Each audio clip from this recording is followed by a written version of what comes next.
That was a 6-hour train ride in total. We've officially arrived, and man, there's a lot of military. It's a little scary. It's kind of a war zone. A war zone, like a it feels very much like a war zone. Non-violent. Yeah, non-violent. There's a lot of tourists that said they're not going because it's dangerous here, but then there's a lot of locals saying it's not dangerous, so we thought we'd figure it out. I hope this helps anyone questioning coming right now.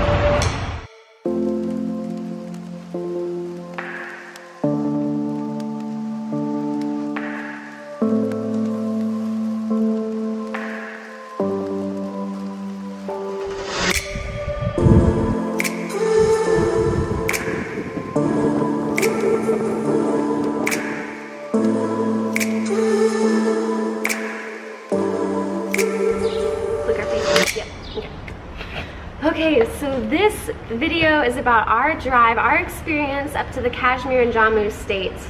Okay, this is the northern part of India and Pakistan. It's been a conflict zone for over 70 years. This land has been fought over. There's a lot of really... just conflict over borders. It's a fight over land. And the day before we got there, there was actually a protest that went bad, and 8 young men... 8 men and boys, were killed during the protest. Were killed, and this happens ever so often. Some years are worse than others, some months are too. And tourists never know whether it's safe to go because it's beautiful land. It's the Himalayas, it's gorgeous. The Switzerland of India. Yes, and we decided to go via train and car. We took the drive. Not plane. And this is our journey. And hello traffic. Our train is 5 hours late this morning. We got to sleep in, but now we're on our way to the train station. We're going to Jammu in the Kashmir state. Excited. Yes, gonna go see some Himalayas. It's always an adventure to get there. See how this train goes.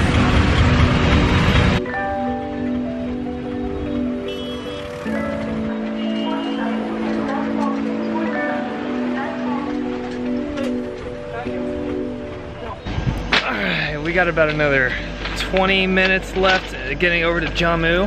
How nervous are you right now that you are not on the train and the train is about to take off and you don't know when? Do I look nervous? Yes, you do. Get on. The pros do it all the time, but I don't know, we're not pros. I am semi-pro. Ashley decided to sit down in something green and goopy. It is a really good shot. So gross. Just let go of my favorite shirt in the entire world back there on the track while I was cleaning it off because I stepped in green goop. Flew away. This is actually a lot more sad than you'd probably imagine. I hope we got a good banner for YouTube.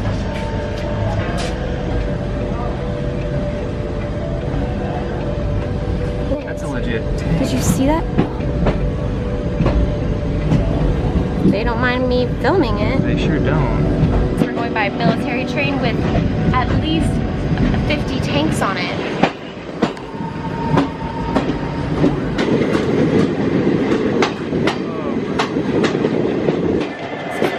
I did not think it was going to be this.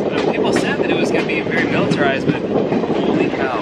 Yeah, so if anyone doesn't know, Jammu and Kashmir, which is the state we're in now in India, is a highly militarized zone. It is a very big competition between Pakistan, India, maybe even China. Yeah, a little bit of China. It's all for land. It's supposed to be the Switzerland of India. It's absolutely gorgeous, but it's been a conflict zone for a long time, and we just crossed the border. What do we see? Military. A lot of military. This is going to be really interesting. She's wearing my shirt now.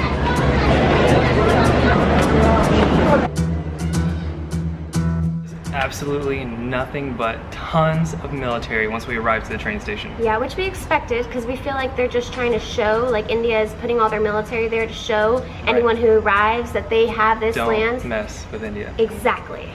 Sunny colony.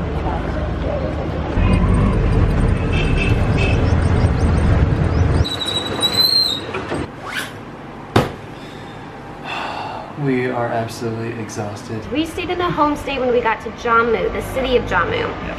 And this man was very nice. We will not reveal his name.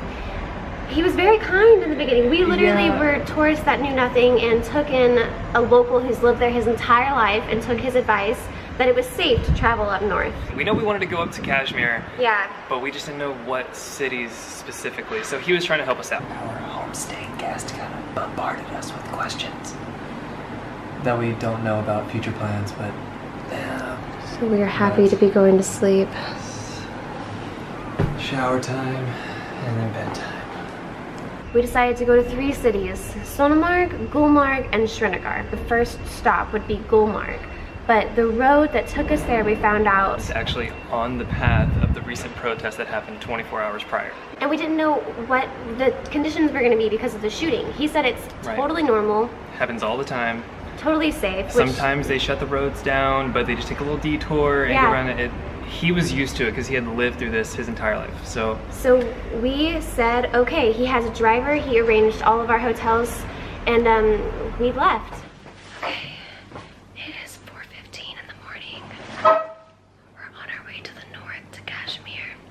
We have to travel really early because it may take a long time to get there. We don't want any problems in the dark, so we're starting in the dark. We got told a 5-hour drive, but ended up being 12.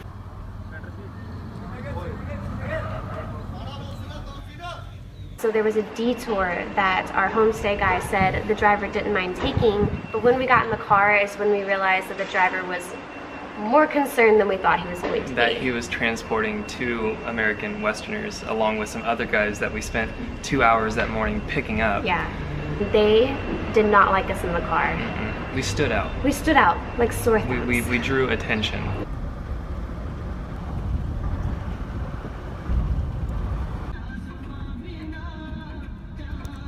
Our driver did not speak a lick of English, and so we spent the better half of the morning trying to decode on what he was talking about with the other people in the car. I'm getting goosebumps talking about this. We kept pulling over on the side of the road about every hour talking to other locals, our driver was, asking the conditions of the bypass. To make sure it was still actually safe for us to continue our travel up north. Tyler and I were like, oh my god, we should not be going up to Kashmir. Why are we in this car? Yeah, and we didn't even find out that the other guys that were traveling with us in the car actually spoke English until 5 hours in the ride. And they plainly just asked us, what is your business in going up to Kashmir? And they let us know that, okay, but we're getting into conflict zone, and if anything was fishy, they would tell us immediately to put our heads between our legs, and we should do so.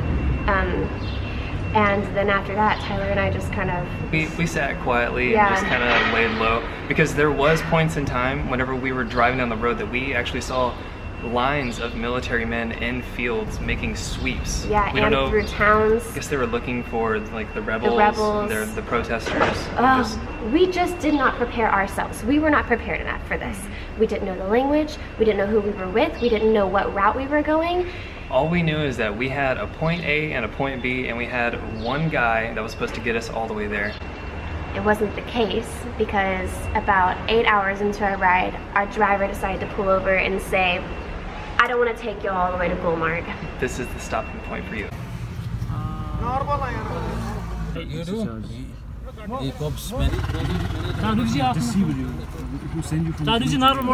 the charge is another.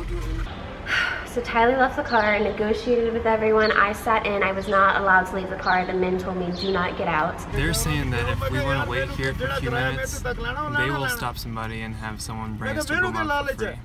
It's a humanitarian thing. Okay, well, I'd rather do that than pay $2,500, so... Yes. Okay. We'll do that and we'll hang out with them. Yeah. Okay. They were pulling people over, like constantly, just saying, will you take these people to Gulmarg? Will you take these people to Gulmarg? Literally stopping people in the middle of like this intersection of this road, asking them if they would take us. It was just all military out there, and we just waited, and the guys in the car just kept telling me, you were fooled, like this man in Jammu, our homestay guy, screwed you over. This is a very, very bad man. You should not have trusted him. And Tyler and I are like, yeah. Well, what do we do now? Yeah, but we're here. We actually made it pretty much all the way, and we just need to get the last bit to where we're going. Yeah.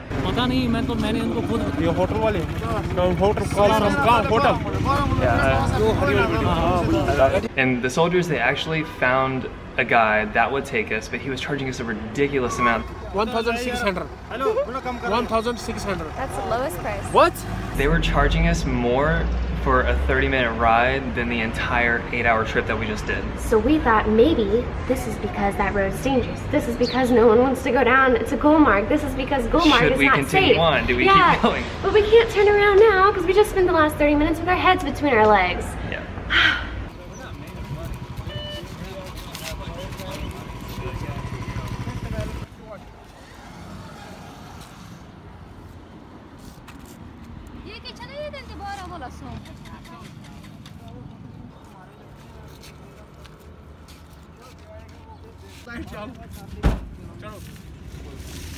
Go away, Miss Noxan. We got in the car with a random man who was willing to take us. Our other car left.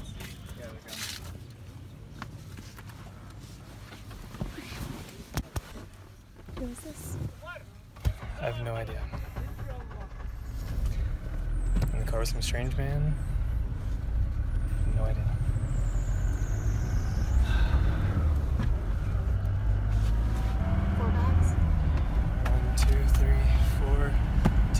And 2 boots.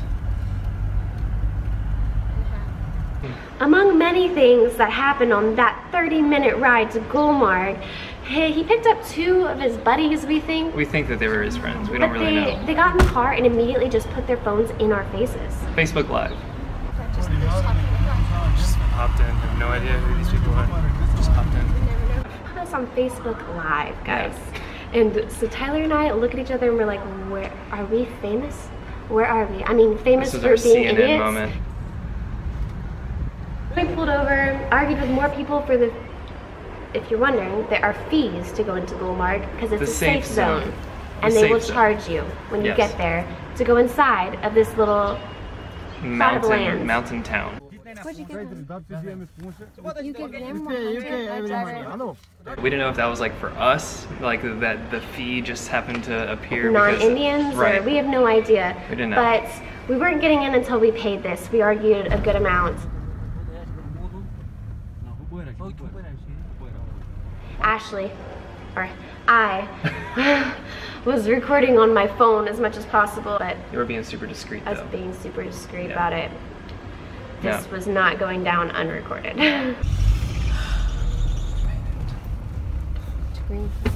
Alright, so this was our trip. You can take the 2 cents from us and kind of learn from our mistakes. Or if you want to make the drive, make sure it's with a reputable travel agency and you know your plan from start to finish. And you know who you're going with and they're trustworthy. Yeah. That's what's important. Trust, friends, safety.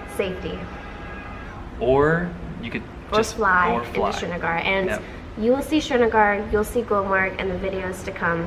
You'll see if this was worth it to you. What do you think? We know what we think. We'll let you know. And Gulmarg, good job. Kashmir. And it took us what feels like 72 hours to get here. Yeah, right around 12 hours. 12 hours start to finish. Let's put this story in reverse. What did it take to get here?